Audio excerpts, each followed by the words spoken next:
Igikombe cy'isi ni inzozi z'umukinnyi wese, ni intego y'amakipe yose kandi ni isabukuru y'isi yose ikunda umupira w'amaguru. Ariko se byatangiye bite? Ese ninde wagitekereje bwa mbere? Uyu munsi tugiye gusubira mu mateka turebere hamwe itangira ry'iri rushanwa rikundwa n'abatari bake ku isi. Nguhaye ikaze.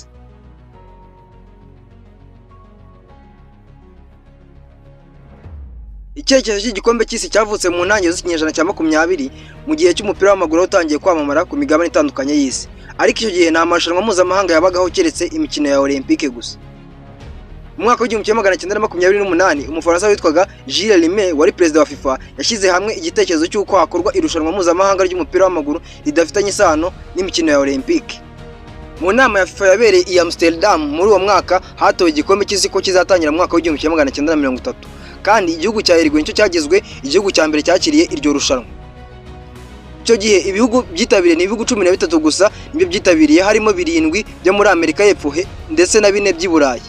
Ingendo zari ndende zikorwa n'amato cyangwa n'imodoka, byari urugendo rukomeye ariko nibwo amateka yanditswe. Irushanwa ryabaye hagati ku itariki ya 13 Nyakanga na 30 Nyakanga mu 1930. Uruguay yatsinze Argentine ibitego 4-2 ku mukino wa nyuma, iba ikipe ya mbere yegukanye igikombe cy'isi. Icyo gihe igikombe cy'isi cyitwaga Trophée Gilles Rimet mu rwego rwo guha agaciro umugabo wagize uruhare rukomeye mu ishingwa ry'iri rushanwa. Uko imyaka yagiye ishira, igikombe cy'isi cyagiye gifata intera ndende kigera ku rwego rwo kuba irushanwa rikurikirwa cyane ku isi. Irushanwa ry'igikombe cy'isi ryatangiye mu 1930 muri Uruguay, ariko ntiryahise rimenyekana cyane, ryari nk'isuzuma ariko ryahinduye amateka. Igihe cyari kigeze ngo rigere i Burayi, aho ryari kuba ku nshuro yaryo ya kabiri. Igikombe cyakomeje mu mwaka w'1934 kibera mu Butaliyani. Ubutaliyani bwabaye igihugu cya mbere cy'i Burayi cyakiriye igikombe cy'isi. Icyo gihe hitabiriye ibihugu 16 bihatanye harimo n'Ubushinwa. Ubutaliyani bwari buyobowe na Benito Mussolini, bwagiye ku nshuro yabwo ya mbere. Amateka yagaragaje ko uburyo politike n'umupira bishobora guhura. Igikombe cy'isi cyakomeje mu mwaka w'1938 kibera mu Bufaransa. Icyo gihe cyari cyegereje intambara ya kabiri y'isi, ibihugu bimwe byanze kwitabira. Ubutaliyani bwarakisubije buba igihugu cya mbere gitwaye igikombe cy'isi inshuro 2 zikurikiranye. Mu mwaka w'1942 n'u'1946 ntabwo habaye igikombe cy'isi. Intambara ya kabiri y'isi yari yahagaritse irushanwa, isi yose yari mu bihe by'intambara, umupira uba uhagaze. Igikombe cy'isi cyaje gukomeza mu mwaka w'1950, icyo gihe cyabereye muri Brazil. Nyuma y'intambara igikombe cyagaritse muri Brazil, Uruguay yongeye kugitwara itsinze Brazil imbere y'abafana bayo kuri stade yitwa Maracanã. Igikombe cy'isi cyakomeje mu mwaka w'1954 kibera mu Busuwisi.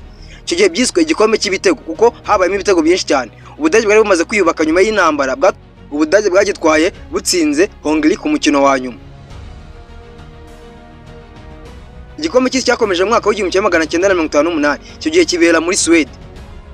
Iki nicyo gikombe cyavukiyemo icyamamare cyangwa se umwami wa ruhago ari we Pelé. Mu myaka 17 gusa yatsinze ibitego 4 birimo 2 ku mukino wa nyuma, afasha Brazil kwegukana igikombe cyayo cya mbere. Igikombe cy'isi cyakomeje mu mwaka w'1962 kibera muri Chile. Brazil yarakisubije hamwe na Pelé na Garrincha batsinze igihugu cya Chile. Icyo gihe cyari kivuye mu bukangurambaga bwo kwiyubaka nyuma y'umutingito wari wabaye mu 1960. Nyuma igikombe cy'isi cyakomeje mu mwaka w'1966, icyo gihe kibera mu Bwongereza.